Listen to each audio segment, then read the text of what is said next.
আপনারা খবর পেয়ে মাননীয় বিরোধী দলীয় নেতার সরকারি বাসভবন চত্বরে উপস্থিত হয়েছেন। এখন দুপুর 2টা বাজে। আমরা খুব দীর্ঘ না করে এই মত বিনিময় সভার আলোচ্য বিষয় সম্পর্কে সংক্ষিপ্ত একটু ব্রিফ করার জন্য সম্মানিত আমিরে জামাতের পক্ষ থেকে আমি আপনাদের সামনে উপস্থিত হয়েছি। প্রথমে আমি আপনাদের সকলকে ধন্যবাদ জানাই যে আপনারা এখানে কষ্ট করে দীর্ঘ সময় অপেক্ষা করেছেন। আপনারা লক্ষ্য করেছেন বাংলাদেশের সংবাদপত্রের সব সিনিয়র প্রথিতযশা স্বনামধন্য সাংবাদিক সম্পাদকরা এখানে আজকে মত বিনিময় সভায় আমিরে জামাতের আমন্ত্রণে এসেছিলেন এবং সেখানে আমিরে জামাত দেশের বর্তমান পরিস্থিতিতে পার্লামেন্টে বাংলাদেশ জামাত ইসলামী তথা 11 দলীয় ঐক্য যে ভূমিকা পালন করছেন, আমাদের জাতীয় সমস্যা জনদুর্ভোগ, বিশেষ করে জুলাই সনদের ভিত্তিতে অনুষ্ঠিত যে গণভোট, সেই গণভোটের গণরায় বাস্তবায়ন নিয়ে যে সংকট তৈরি হয়েছে, সেই সংকট উত্তরণের জন্য জামাত ইসলামের যে পার্লামেন্টের ভূমিকা, রাজনৈতিক মদের ভূমিকা নিয়ে আমিরে জামাত তার বক্তব্যের মধ্যে পরিষ্কার করে তুলে ধরেছেন এবং সংসদে জামাত ইসলামের বিরোধী দলের দায়িত্ব পালনের ক্ষেত্রে যে নীতি, যেটা তিনি পার্লামেন্টেও বলেন বাইরেও বলেন, সেটাও আজকে পুনরুল্লেখ করেছেন যে আমরা একটি দায়িত্বশীল এবং গঠনমূলক বিরোধী দলের ভূমিকা আমরা পালন করব।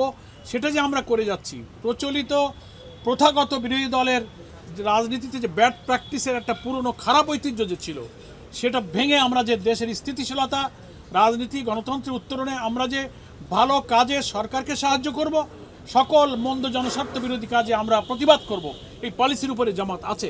এটি সম্পাদকদেরকে ব্রিফ করা হয়েছে এবং সম্পাদকদের মধ্য থেকে জামাত ইসলামের এই পার্লামেন্টারি পলিসিকে অ্যাপ্রিসিয়েট করা হয়েছে। স্বাধীনতার 54 বছরে অনেকেই মন্তব্য করেছেন যে গঠনমূলক দেশকে স্থিতিশীল রেখে সরকারকে বিরোধিতার জায়গায় বিরোধিতা, সহযোগিতার জায়গায় সহযোগিতা করে বিরোধী দল একটা বৃহৎ ভূমিকা যে পালন করছে, এটা আমরা এই প্রথম দেখতে পাচ্ছি। এটা তারা প্রশংসা করেছেন এবং আমাদের আমিরে জামাত তাদেরকে কৃতজ্ঞতা জানিয়ে বলেছেন আমরা সকল অন্যায়, গণবিরোধী, জনস্বার্থ বিরোধী কাজে আমরা সবসময় প্রতিবাদ জানিয়ে যাব। তবে আমার সেই বিরোধিতা প্রতিবাদ হবে নিয়মতান্ত্রিক এবং গঠনমূলক।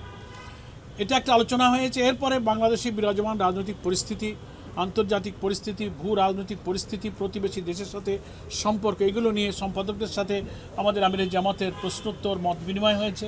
সেখানে জামাত ইসলামের যে পলিসি, আমাদের বিভিন্ন সময় আমিরে জামাত পাবলিক মিটিংয়ে পার্লামেন্টে বলে থাকেন, গতকালকে এখানে 11 দলীয় ঐক্যের সমাবেশে আলোচনা হয়েছে, যেটা মিডিয়াতে এসছে, সেগুলোই এখানে 11 দলীয় ঐক্যের শীর্ষ বৈঠকে সেগুলোই এখানে আলোচনা করা হয়েছে। সম্পাদকরা পরামর্শ দিয়েছেন যে আপনারা বিরোধিতা করেন, গঠনমূলকভাবে আলোচনা করেন এবং জনগণের দাবি নিয়ে প্রয়োজনের আস্পাতেও আপনারা থাকেন, কিন্তু আগের বিরোধী দলের মতো অসহিষ্ণু, অস্থিতিশীল বা সহিংস কোনো পথে গিয়ে দেশটাকে আর অস্থিতিশীল করবেন না। এ ব্যাপারেও কোনো সম্পাদক আমাদের আমিরে জামাতের সহযোগিতা কামনা করেছেন। এটি মোটামুটি আজকে দীর্ঘ আলোচনা হয়েছে। আর ত্রয়োদশ জাতীয় সংসদ নির্বাচনের পরে এই প্রথম 6 মাস অতিবাহিত হলো। আমাদের নেতা এবং পার্লামেন্টের বিরোধী দলীয় নেতা এই জাতীয় সংবাদপত্রের সম্পাদকদের সঙ্গে প্রথম মত বিনিময় প্রকাশ্যে খোলামেলা মিলিত হয়েছেন বলে সম্পাদকরা অত্যন্ত খুশি হয়েছেন। তারা বলেছেন যে এরকম সুযোগ পেলে আমরা মাঝে মাঝে আমাদের মতামত দিতে পারব।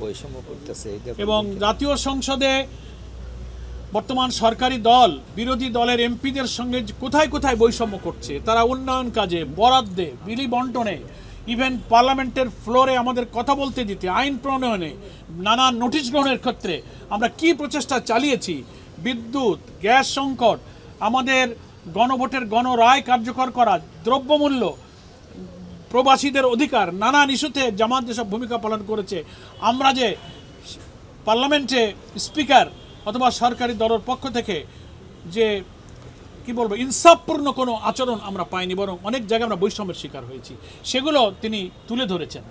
এবং সে ব্যাপারেও সম্পাদকদেরকে যারা লেখনীর মধ্য দিয়ে, সাংবাদিকতার মধ্য দিয়ে জাতির কাছে সত্য তথ্য তুলে ধরেন, আমাদের আমিরে জামাত তাদের সহযোগিতা কামনা করেছেন যে গণতন্ত্র উত্তরণে, দায়িত্ব পালনে বিরোধী দলকে আপনারা সহযোগিতা করবেন।